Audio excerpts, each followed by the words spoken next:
প্রিয় শিক্ষার্থীরা, কেমন আছো তোমরা? আশা করি সবাই ভালোই আছো। আমি আমার ইংরেজি ক্লাসে তোমাদেরকে স্বাগত জানাচ্ছি। তোমাদেরকে পড়াচ্ছি transformation of sentence.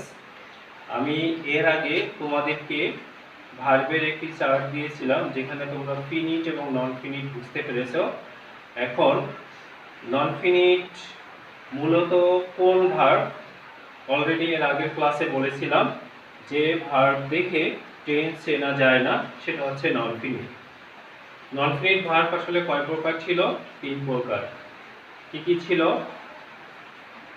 Infinitive, participle এবং জিরান্ট। জিরান্ট কি? ভার্বের যে রূপ একই সাথে ভার্ব এবং নাউনের কাজ করে, দ্যাট মিন্স আইএনজি যুক্ত ভার্ব যখন একই সাথে ভার্ব এবং নাউনের কাজ করে তখন তাকে জিরান্ট বলে। That is why gerund is called double parts of speech, because it has two action at the same time, verb and noun. এখন বাই প্লাস জিরান্ট যুক্ত সিম্পল সেন্টেন্সকে কিভাবে কমপ্লেক্স করে এবং কম্পাউন্ড করে, এবং এই নিয়ম নিয়ে তোমাদের সাথে আমি কথা বলবো। সবাই খুব ভালো করে খেয়াল করে একটি উদাহরণ দেখে নিই আমরা। By writing well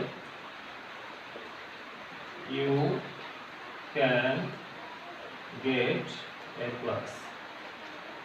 By writing well you can get a plus. ভালো লেখার দ্বারা তুমি a plus পেতে পারো। এই সেন্টেন্সের মধ্যে রাইটিং হচ্ছে জিরান্ট এবং এর আগে আছে কি? বাই। সুতরাং বাই প্লাস জিরান্ট যুক্ত এটি হচ্ছে একটি সিম্পল সেন্টেন্স। কেন সিম্পল সেন্টেন্স এটা খুব ভালো করে তোমরা জানো। এই সেন্টেন্সে একটি মাত্র ফিনিট ভার্ব আছে, সেটা হচ্ছে ক্যান গেট, এবং এখানে জিরান্ট নন ফিনিট। যে সেন্টেন্সে একটি মাত্র ফিনিট ভার্ব থাকে সেটা হচ্ছে সিম্পল সেন্টেন্স। এই সেন্টেন্সকে আমরা যদি কমপ্লেক্স করতে চাই এবং একই সাথে আমি যদি বলবো যদি আমরা কম্পাউন্ড করতে চাই, তাহলে আমরা কি নিয়ম ফলো করব? আমরা একটু বোর্ডের নিচে আমরা নিয়মটা দেখে নিচ্ছি, সবাই খুব ভালো করে খেয়াল করো।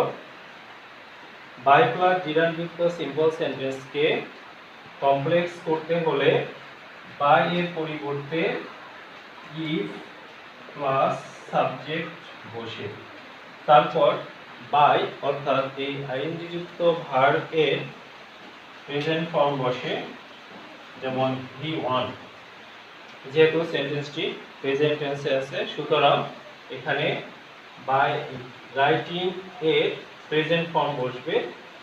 এরপরে যা আছে আমরা তাই লিখে দেব। তার মানে দাঁড়াচ্ছে বাই প্লাস জিরান্ট যুক্ত সিম্পল সেন্টেন্সকে কমপ্লেক্স করতে হলে বাই এর পরিবর্তে ইফ প্লাস সাবজেক্ট বসে, তারপর আইএনজি যুক্ত ভার্ব অর্থাৎ এই জিরান্ট এর এখানে প্রেজেন্ট ফর্ম বসবে। এই সেন্টেন্সটিকে যদি আমরা কম্পাউন্ড করতে চাই, তাহলে প্রথমতই আমাকে দেখতে হবে এই সেন্টেন্সের সাবজেক্ট কি। এখানে সাবজেক্ট হচ্ছে ইউ, এটা হচ্ছে সেকেন্ড পারসন। যদি সাবজেক্ট সেকেন্ড পারসন হয় তাহলে কম্পাউন্ড করতে হলে প্রথমতই আমরা বাই এর পরিবর্তে কিছুই বসবে না, এখানে আমরা এই জিরান্ট অর্থাৎ আইএনজি যুক্ত ভার্বের প্রেজেন্ট ফর্ম বসাবো। তার মানে কম্পাউন্ড করতে হলে আইএনজি যুক্ত ভার্বের present form, that means he1 বসাবো। যদি সাবজেক্ট কোন পারসন হয় ব্র্যাকেটে লিখে নাও, যদি সাবজেক্ট সেকেন্ড পারসন হয়, যদি সাবজেক্ট সেকেন্ড পারসন হয়, তারপরে এখানে কমা, যে সিম্পল সেন্টেন্সে কমা আছে, এই কমা উঠে আমরা এখানে এন্ড অথবা এন্ড সো বসাবো। কি বসাবো? এন্ড অথবা এন্ড সো বসাবো। তাহলে নিয়মটা আরেকবার খুব ভালো করে তোমরা দেখে নাও। বাই প্লাস জিরান্ট যুক্ত সিম্পল সেন্টেন্সকে কমপ্লেক্স করতে হলে বাই এর পরিবর্তে ই প্লাস সাবজেক্ট বসে, তারপর এই আইএনজি যুক্ত ভার্ব অর্থাৎ জিরান্ট এর প্রেজেন্ট ফর্ম বসে, যদি না সেন্টেন্সটি প্রেজেন্ট টেন্সে হয়। এরপরে এটিকে যদি আমরা কম্পাউন্ড করতে চাই তখন আমাকে দেখতে হবে সাবজেক্ট কোন পার্সন। সাবজেক্ট এখানে সেকেন্ড পার্সন, সুতরাং সেকেন্ড পার্সন হলে প্রথমতই আমরা কি বসাবো, এই আইএনজি যুক্ত ভার্ব অর্থাৎ জিরার এর প্রেজেন্ট ফর্ম বসাবো এবং শুধুমাত্র এখানে কমা উঠে আমরা এন্ড অথবা এন্ডসো বসাবো। তাহলে আমরা এবারে এই নিয়ম অনুসারে উদাহরণটি কমপ্লেক্স এবং কম্পাউন্ড করে নিচ্ছি, খুব ভালো করে খেয়াল করো। প্রথমত বাইরের পরিবর্তে কি ইফ, তারপরে সাবজেক্ট কি ইউ, ইফ ইউ রাইটিং এর present form right, if you write well you can get A plus. খুব ভালো করে খেয়াল করো। তাহলে বাইরের পরিবর্তে কি বসলো, ইফ প্লাস সাবজেক্ট বসলো এবং এখানে এই আইএনজি যুক্ত ভার্ব অর্থাৎ ডিডান এর প্রেজেন্ট ফর্ম বসলো। শুধু এতটুকুই বোঝার বিষয়, এখানে অন্য সব কিছু ঠিক থাকবে। এরপরে যদি আমরা কম্পাউন্ড করতে চাই তখন প্রথমতই আসলে কি লেখা আছে, যদি সাবজেক্ট সেকেন্ড পারসন হয়, যেহেতু সাবজেক্ট সেকেন্ড পারসন ইউ, এখানে আমরা এটাকে কম্পাউন্ড করতে হলে প্রথমতই আমরা বসাবো এই আইএনজি যুক্ত ভার্ব অর্থাৎ ডিডান এর প্রেজেন্ট ফর্ম, তার মানে রাইট, রাইট ওয়েল ভালো লিখো এবং কমা উঠে এন্ড অথবা এন্ডসো দুটো যে কোনোটাই বসানো যাবে। আমি এখানে এন্ড বসালাম, and you can get A plus. তার মানে কি দাঁড়াচ্ছে, তোমরা জানো ট্রান্সফরমেশন অফ সেন্টেন্সের ক্ষেত্রে আমরা সিম্পল, কমপ্লেক্স, কম্পাউন্ড বা যেটাই করি না কেন অর্থ সবসময় ঠিক থাকে। By writing well you can get A plus, ভালো লেখার দ্বারা তুমি এ প্লাস পেতে পারো। If you write well you can get A plus, যদি তুমি ভালো লিখো তাহলে তুমি এ প্লাস পেতে পারো। আর কম্পাউন্ডে রাইট ওয়েল ভালো লিখো এবং and you can get A plus, এবং তুমি এ প্লাস পেতে পারো। তার মানে দাঁড়াচ্ছে অর্থ সবসময় ঠিকই আছে। এটা গেল। এখানে আরেকটা বিষয় তোমাকে খুব ভালো করে খেয়াল করতে হবে, এই সেন্টেন্সে by writing well you can get A plus, এখানে দুটি ক্লজের মধ্যে আমরা যেটা প্রিন্সিপাল ক্লজ, যেটা স্বাধীন clause, you can get A plus, এর কোনো চেঞ্জ হয়নি। যতটুকু চেঞ্জ হয়েছে সাবঅর্ডিনেট ক্লজে চেঞ্জ হয়েছে। আশা করি এই উদাহরণটি তোমরা বুঝতে পেরেছো। এরপরে আমরা আরেকটা উদাহরণ দেখব, সবাই ভালো করে খেয়াল করো, ভালো করে এই সেন্টেন্সটি দেখো। By reading newspaper they can know the world news, সংবাদপত্র পড়ার দ্বারা তারা বিশ্ব নিউজ জানতে পারে। এই সেন্টেন্সটি সিম্পল সেন্টেন্স। এটিকে আমি যদি সিম্পল থেকে কমপ্লেক্স করতে চাই তাহলে বাইরের পরিবর্তে কি বসবে, ইতিপূর্বে তোমরা জেনেছো বাইরের পরিবর্তে বসবে ইফ প্লাস সাবজেক্ট, তারপর এই আইএনজি যুক্ত ভার্ব অর্থাৎ ডিডান এর প্রেজেন্ট ফর্ম বসলো, বাকি সব কিছুই ঠিক থাকলো।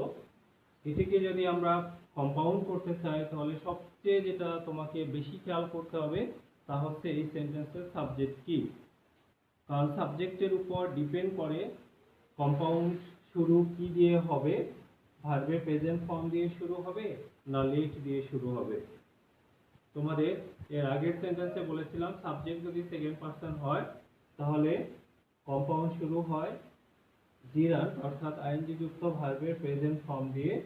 এখানে কম্পাউন্ড যখন করব, যদি দেখি সাবজেক্ট সেকেন্ড পারসন না হয়ে ফার্স্ট পারসন বা থার্ড পারসন হয়, ফার্স্ট পারসন বা থার্ড পারসন হয়, তাহলে আমরা শুরু করব লেট দিয়ে। লেটের পরে দেখা যাচ্ছে যে এই যে সাবজেক্ট দিয়ে এটার আমরা অবজেক্টিভ ফর্ম বসাবো। এই বিষয়টা খুব মনোযোগ সহকারে তোমাকে মাথায় রাখতে হবে। সাবজেক্ট যদি থার্ড পারসন, ফার্স্ট পারসন বা থার্ড পারসন হয় তাহলে আমাকে কম্পাউন্ড শুরু করতে হবে লেট দিয়ে। লেটের পরে এই সাবজেক্টের অবজেক্টিভ ফর্ম বসাবো, তারপরে আইএনজি যুক্ত ভার্বের প্রেজেন্ট ফর্ম বসাবো। আর ঠিক আগের উদাহরণের মতোই এখানে কমা উঠে কি বসবে, এন্ড অথবা এন্ডসো। তাহলে কি দাঁড়াচ্ছে, let them read newspaper and they can know the world news. তাহলে আমরা যদি খুব ভালো করে সংক্ষেপে বলতে চাই তাহলে বলতে পারি বাই প্লাস জিরান যুক্ত সিম্পল সেন্টেন্সকে কমপ্লেক্স থেকে কম্পাউন্ড করতে হলে বাই এর পরিবর্তে ইজ প্লাস সাবজেক্ট বসে, তারপর আইএনজি যুক্ত ভার্বের প্রেজেন্ট ফর্ম বসে। যদি সেন্টেন্সটাই প্রেজেন্ট টেন্সের হয় অবশ্যই সেন্টেন্সগুলো সাধারণত প্রেজেন্ট টেন্সেই হয়ে থাকে। এরপরে যে বিষয়টা দাঁড়াচ্ছে, যদি আমরা কম্পাউন্ড করি, কম্পাউন্ড করতে হলে আমাকে দেখতে হবে সাবজেক্ট কোন পার্সন আছে। সাবজেক্ট যদি সেকেন্ড পার্সন হয় তাহলে আমরা শুরু করব আইএনজি যুক্ত ভার্ব অর্থাৎ ডিড এর প্রেজেন্ট ফর্ম দিয়ে। আর সাবজেক্ট যদি ফার্স্ট পার্সন বা থার্ড পার্সন হয় তাহলে আমরা শুরু করব লেট দিয়ে। লেটের পরে সাবজেক্টের অবজেক্টিভ ফর্ম বসাবো এবং কম্পাউন্ডের ক্ষেত্রে কমা উঠে কি বসবে, কমা উঠে অ্যান্ড অথবা অ্যান্ডসও বসবে। আশা করি তোমরা সবাই বাই প্লাস জিরান যুক্ত সিম্পল সেন্টেন্সকে কিভাবে কমপ্লেক্স এবং কম্পাউন্ড করতে হয় এই নিয়মটি ভালো করে বুঝতে পেরেছ। অবশ্যই তোমরা বই থেকে কিছু উদাহরণ প্র্যাকটিস করবে, তাহলে যে কোনো ধরনের ডাউট থাকুক না কেন সেটা অবশ্যই সমাধান হবে। আগামী ক্লাসে তোমাদের পড়া থাকবে একটি composition, the person you like most অথবা ইয়োর ফেভারিট পার্সন। এটা তোমার যে কোনো যেমন ইয়োর ফেভারিট পোয়েট হতে পারে, ইয়োর ফেভারিট রাইটার হতে পারে, যেমন বঙ্গবন্ধু শেখ মুজিবুর রহমান হতে পারে, যে কোনো পলিটিক্যাল মানে ব্যক্তিত্ব বা যে কোনো রিলিজিয়াস পার্সন হতে পারে, যেমন দেখা যাচ্ছে যে হযরত মুহাম্মদ সাল্লাল্লাহু আলাইহি ওয়াসাল্লাম, এইভাবে যে কেউ হতে পারে। থ্যাংক ইউ, সবাই ভালো থাকো, সুস্থ থাকো, দেখা হবে আগামী ক্লাসে।